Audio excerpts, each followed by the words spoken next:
قابل صد احترام بزرگوں، دوستوں، اہل محلہ، طلباء، الحمدللہ اللہ پاک نے اپنی زندگی میں ایک اور خوشی کا دن، عید کا دن دیکھنا نصیب کیا ہے۔ مسلمانوں کے دو خوشی کے دن ہے جس میں یہ خوب خوشی منا سکتے ہیں شریعت کے دائرے کے اندر، اور دو عیدیں ہیں، اور ایک عید الفطر ہے اور دوسری عید الاضحیٰ۔ ایک بہت بڑے امام گزرے ہیں، بخاری کتاب حدیث کی مشہور، اس کے شارح گزرے ہیں امام ابن حجر عسقلانی رحمہ اللہ۔ انہوں نے بخاری کی شرح لکھی ہے فتح الباری، اور فتح الباری میں لکھتے ہیں کہ اظہار السرور فی الاعیاد من شعار الدین، عید کے دنوں میں خوشی کا اظہار کرنا، سرور کا اظہار کرنا، یہ شعار دین میں سے ہے، دین کی علامات میں سے ہے، مسلمانوں کی نشانیوں میں سے۔ لہذا اللہ نے یہ دن ہمارے خوشی اور مہمان نوازی کے لیے مقرر کیا ہے۔ عید الاضحیٰ کے اندر نماز پڑھنے کے بعد ایک اور اہم اور ضروری کام ہے جو ابھی ہم نے کرنا ہے، اور وہ بھی بنیادی مقصد اس عید کا ہے، اور وہ کام جو اس دن سب سے افضل اللہ کے ہاں ہے، میں نے جمعہ کے اندر بھی بیان کیا تھا، وہ کام اللہ کی راہ میں قربانی کرنا تھا۔ جانور جو قربانی کے لیے آپ نے لیے ہیں اسے ذبح کرنا ہے۔ نبی اکرم صلی اللہ علیہ وسلم نے فرمایا، من وجد ساعة ولم يذبح فلا يقربن مصلی، جو طاقت رکھنے کے باوجود، قربانی کی حیثیت رکھنے کے باوجود قربانی نہ کرے، قربانی چھوڑ دے کہ خواہ مخواہ میں پیسہ ضائع ہوگا، معاذ اللہ خرچہ ہوگا، تو وہ ہماری عیدگاہ، جیسے یہ عیدگاہ ہے، آج کے دن ہر کالا، ہر گورا، ہر چھوٹا، ہر بڑا، ہر غریب، ہر امیر، ہر آدمی، ایسے لوگ بھی ہوں گے جنہوں نے اللہ معاف کرے پورا سال نماز نہیں پڑھی ہوگی، لیکن عید کی نماز کے لیے وہ بھی تیاری کرتے ہیں۔ ہر آدمی عیدگاہ میں عید کی نماز کے لیے آ سکتا ہے، لیکن نبی اکرم صلی اللہ علیہ وسلم نے فرمایا کہ جو طاقت رکھنے کے باوجود قربانی نہ کرے تو وہ ہمارے عیدگاہ کے قریب بھی نہ آئے۔ اس کا عیدگاہ میں کیا کام؟ جیسے عید الفطر روزہ رکھنے والوں کے لیے ہے، تو عید الاضحیٰ تو قربانی کرنے والوں کے لیے۔ اللہ نے تجھے طاقت دی، اللہ نے تجھے مال دیا، اللہ نے تجھے پیسہ دیا، اس کے باوجود تو نے قربانی نہیں کی، تیرا عیدگاہ کے قریب پھٹکنے کا کوئی حق نہیں بنتا۔ علماء نے اس حدیث کی روشنی میں قربانی کو واجب قرار دیا ہے کہ قربانی واجب ہے۔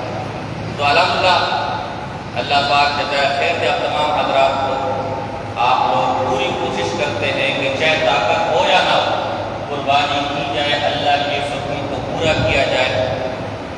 اب یہاں ایک بات سمجھیں، اس لیے کہ قربانی کے مسائل و فضائل کو پچھلے جمعہ کے اندر اور دروس کے اندر وضاحت کر چکے ہیں کہ آیا آج کے دن یہ کروڑوں اور اربوں، رپورٹوں میں آتا ہے کہ قریباً $1 ارب تک کی خرید و فروخت ہوتی ہے بکروں اور گائے اور بھیڑوں قربانی کے جانوروں کی۔ آخر جو خون ہم بہا رہے ہیں، یہ جو جانوروں کو ذبح ہم کر رہے ہیں، اس جانور کو ذبح کرنے کا، اس خون بہانے کا مقصد کیا ہے؟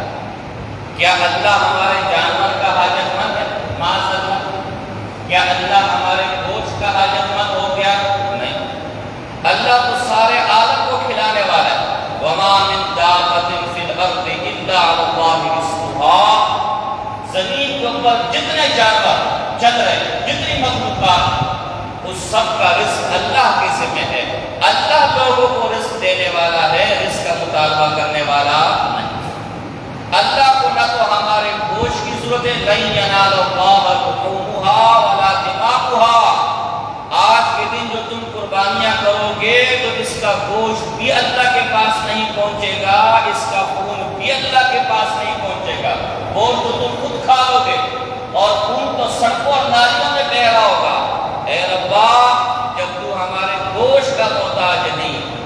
ہمارے خون کا محتاج نہیں۔ تو آخری جو کروڑوں کی قربانیاں ہم کر رہے ہیں، یہ ہزاروں میں جانور جو ہم ذبح کر رہے ہیں، اس جانور کو ذبح کرنے کا مقصد کیا ہے؟ اس خون کو بہانے کا مقصد کیا ہے؟ وہ مقصد نبی اکرم صلی اللہ علیہ وسلم نے خود ایک حدیث میں فرمایا۔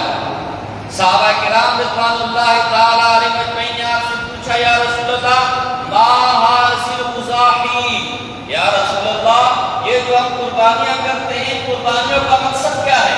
یہ قربانیاں ہم کیوں کرتے ہیں؟ نبی اکرم صلی اللہ علیہ وسلم نے فرمایا سنت ابیکم ابراہیم۔ اور اللہ کے بندو، جیسے قوموں کا یہ رواج ہے، جیسے دنیا کا یہ رواج ہے کہ جب اس قوم کے اندر، اس معاشرے کے اندر، اس قبیلے کے اندر، اس ملک کے اندر کوئی بہت بڑا واقعہ ہوتا ہے، کوئی بہت بڑا واقعہ رونما ہوتا ہے، کسی نے کوئی بہادری کا کارنامہ سر انجام دیا ہوتا ہے، کسی نے قوم اور ملت کی فلاح اور بہبود کے لیے کوئی کام کیا ہوتا ہے، تو اس دن کو یاد کرنے کے لیے اس کی یاد منائی جاتی ہے، اسے یاد کیا جاتا ہے تاکہ اس واقعے پر فخر کیا جائے کہ ہماری قوم نے اتنا بڑا کارنامہ انجام دیا، ہمیں اس واقعے پر فخر ہے، اور ہمارے آنے والی نسلوں کو اندازہ ہو، ان کے علم میں یہ بات آئے کہ اگرچہ وہ اس واقعے کے دوران موجود تو نہیں تھے، لیکن ان کے ذہنوں میں یہ واقعہ بیٹھ جائے کہ اتنا بڑا ایک کارنامہ، اتنا بڑا ایک واقعہ ماضی میں ہوا۔ اگر آپ اس کی مثالیں لینا چاہتے ہیں، ہمارے یہاں سی کئی مثالیں، آپ حضرات 14 اگست مناتے ہیں، کروڑوں کی جھنڈیاں اس میں دیتے ہیں، پروگرامات ہوتے ہیں، ستمبر کے مہینے میں 1965 کی جنگ کی یاد دہانی کے لیے پروگرام کیے جاتے ہیں، اسلام آباد پریڈ گراؤنڈ میں اسلحے کی نمائش کی جاتی ہے۔ یہ کیوں کی جاتی ہے؟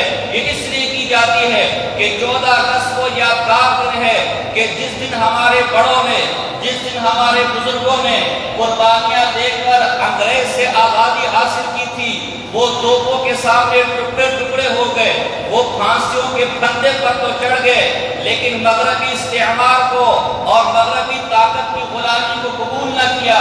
ہماری قوموں میں یہ بلبلہ موجود رہنا چاہیے کہ کل کو بھی اگر کسی غیر ملکی نے ہم پر حملہ کیا تو جیسے 14 اگست سے پہلے ہم نے ان کا مقابلہ کیا، اسی طرح اے آنے والی نسلوں، تم نے اسی طرح بہادری کا کارنامے انجام دینے ہیں۔ ستمبر میں جو فوجی پریڈ ہوتی ہے وہ دراصل یہ یاد دہانی کے لیے ہوتی ہے کہ 1965 میں جب ہندو بنیے نے ہم پر حملہ کیا، ہماری فوج نے، ہماری قوم نے، ہماری ملت نے بہادری کے ساتھ اس کا مقابلہ کیا۔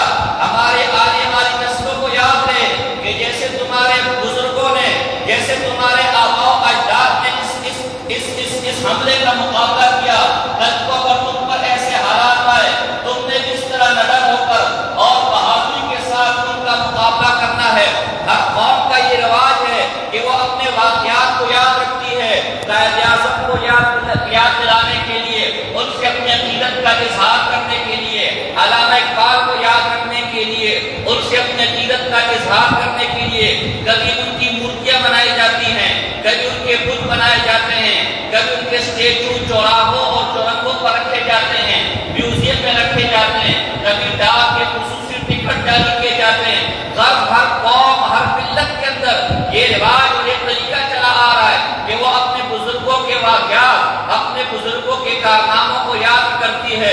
نبی اکرم صلی اللہ علیہ وسلم نے صحابہ کرام رضوان اللہ تعالی علیہم اجمعین کو یہی فلسفہ سمجھایا کہ او میرے صحابہ، یہ جو ہم اس دن قربانیاں کرتے ہیں، یہ دراصل ابراہیم علیہ السلام کی اس عظیم قربانی کی یاد دہانی ہے کہ جب اللہ نے ان کو اپنی راہ میں اپنا لخت جگر، اپنا بیٹا، بڑھاپے میں جو ایک بیٹا دیا، جو بڑھاپے کا سہارا تھا، جو فرما بردار تھا، جو کئی دعاؤں کے بعد دیا، جو جگر کا ٹکڑا تھا، جسے ناز و نعمت سے پالا پوسا تھا، جب اللہ نے کہا کہ اس بیٹے کو قربان کر دے، اس بیٹے کی گلے پر چھری پھیر دے، تو ابراہیم علیہ السلام نے بلا چوما چڑھا، اسماعیل علیہ السلام نے بلا چوما چڑھا،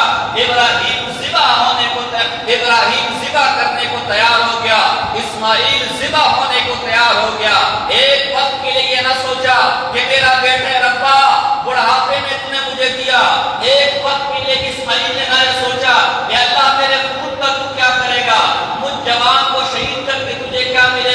لیکن جب اللہ کا حکم آ گیا، اب کوئی عقلی گھوڑے نہیں دوڑانے، اب محبت پیچھے ہو گئی، رب کی محبت آگے آ گئی، اب دنیا کا مفاد پیچھے ہو گیا، دین کا مفاد آگے آ گیا۔ یہ اتنی بڑی عظیم قربانی ہے، اتنی بڑی یاد ہے کہ اس عظیم قربانی کی یاد دہانی کے لیے سنت ابیکم ابراہیم، تمہارے باپ دادا ابراہیم علیہ السلام کی سنت ہے، اسے یاد دہانی کے لیے عید کی دنوں میں قربانیاں کی جاتی ہے۔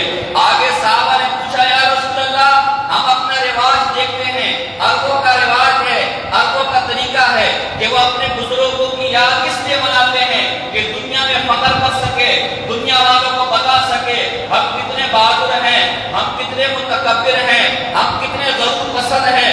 وہ یہ جہالت کا تکبر، جہالت کی عصبیت ظاہر کرنے کے لیے اپنے باپ دادوں کے کارناموں کو فخر کرتی ہے۔ یا رسول اللہ، اسلام نے آ کر باپ دادا کے کارناموں پر فخر کرنا اس طور پر کہ دنیا کو دکھلانے کے لیے ہو، دنیا کے مفاد کے لیے ہو، اسے ختم کر دیا۔ تو یا رسول اللہ، دنیا کا تو کوئی مفاد ہم اس سے وابستہ نہیں ہے، اب ابراہیم علیہ السلام کی یاد اگر ہم بنائیں، ما لنا فیہا، یہ قربانی کریں گے تو ہمیں کیا ملے گا؟ نبی اکرم صلی اللہ علیہ وسلم نے فرمایا مسلمان کا ہر عمل آخرت کے لیے ہوتا ہے، اللہ کی رضا کے لیے ہوتا ہے۔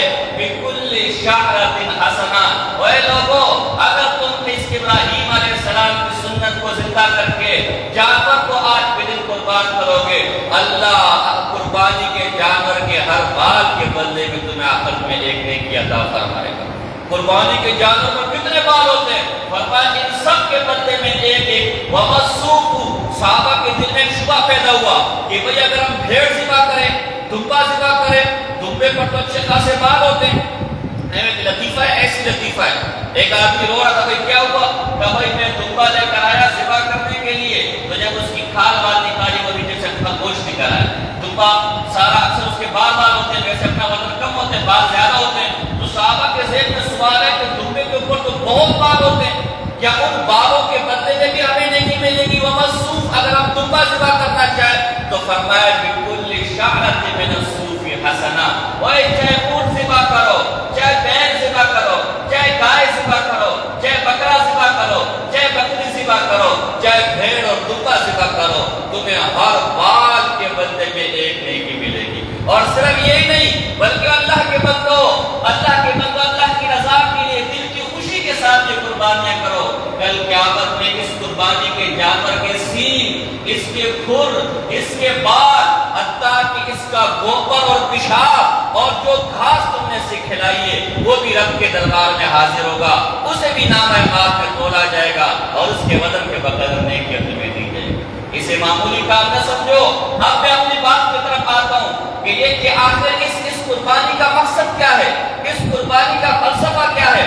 قربانی تو ہم نے کر لی، جانور تو ہم نے ذبح کر دیا، جانور کی گردن پر تو ہم نے چھری پھیر دی۔ جب اللہ نہ ہمارے گوشت کا محتاج ہے، جب اللہ نہ ہمارے خون کا محتاج ہے، تو آخر یہ قیمتی مال دے کر اللہ کی راہ میں جب قربانی کرنے، اس کا مقصد کیا ہے؟ اس سے ہمیں عبرت کیا حاصل ہوتی ہے؟ اس سے ہمیں تعلیم کیا حاصل ہوتی ہے؟ اس کا مقصد یہ ہے، اس سے حاصل ہونے والی عبرت یہ ہے، اس سے حاصل ہونے والی تعلیم یہ ہے کہ اے لوگو، تمہیں یہ تجدید عہد کرنا ہوگا، تمہیں اپنے ارادے دوبارہ تازہ کرنے ہوں گے۔ اے ربا، تو نے ہمیں حکم دیا کہ اپنے قیمتی مال سے، اپنے پاک مال سے، محنت سے کمائے ہوئے مال سے اللہ کی راہ میں قربانی کرو۔ اے اللہ، میں نے تیرے حکم کو پورا کرنے کے لیے اپنے پاک مال سے، اپنی محنت سے کمائے ہوئے مال سے دن اور رات ایک جسے کیا، خون و پسینہ جسے ایک کیا، اس کے بعد جو مال تیرے ہاتھ میں آیا اس سے تیری راہ میں جانور قربان کیا۔ اے اللہ، میں کمزور مسلمان ہوں، میں 14ویں صدی کا مسلمان ہوں۔ اے اللہ، مجھے کسی امتحان میں نہ ڈالنا، لیکن اے اللہ میرے جذبے جوان ہے۔ اے اللہ، میں اس جانور کو قربان کرتے وقت یہ ارادہ کرتا ہوں، یہ نیت کرتا ہوں، اے اللہ میں اس قربانی کو سامنے رکھ کر اس قربانی کے فلسفے کو سامنے رکھتا ہوں۔ اے اللہ، آج جس طرح اس قربانی کے جانور پر میں نے چھری پھیر کر تیرے دربار میں پیش کیا، انشاءاللہ کل کو اگر یہ تیرے دین کی خاطر، تیرے نبی کی ناموس کی خاطر، تیرے قرآن کی حفاظت کی خاطر، تیرے صحابہ کی ناموس کی خاطر اگر یہ چھری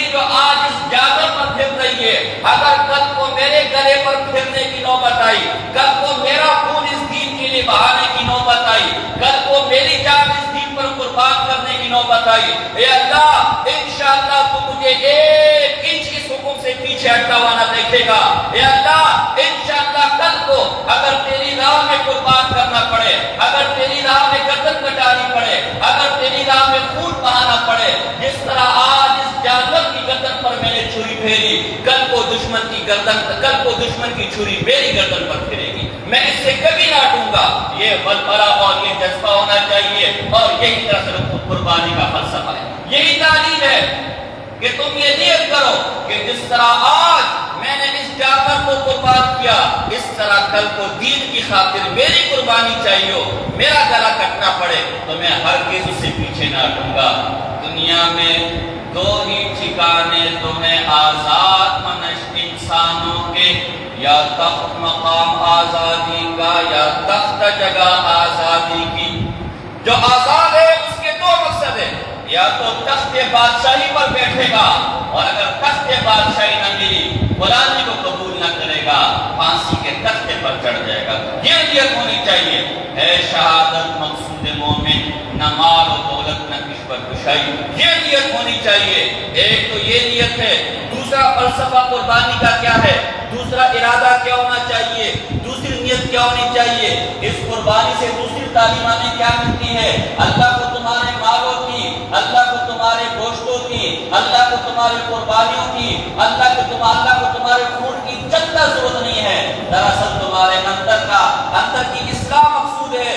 دوسری تعلیم اس قربانی سے یہ ہمیں ملتی ہے، اور یہ نیت ہمیں کرنی چاہیے، اے اللہ جس طرح اس جانور کو قربان کرنے کے لیے میں نے ہر عیب سے پاک جانور تلاش کیا، اس کے سینگوں کو ٹٹولا، کوئی عیب تو نہیں ہے، اس کے کان کو ٹٹولا، کوئی عیب تو نہیں ہے، اس کے جسم پر ہاتھ پھیرا، کوئی عیب تو نہیں ہے، اس کے کھر چیک کیے، کوئی عیب تو نہیں ہے، اس کی دم چیک کی، کوئی عیب تو نہیں ہے۔ اپنی طاقت کے مطابق پوری منڈی کے اندر سب سے اچھا عیب سے پاک جانور میں نے تیرے لیے تلاش کیا، اے اللہ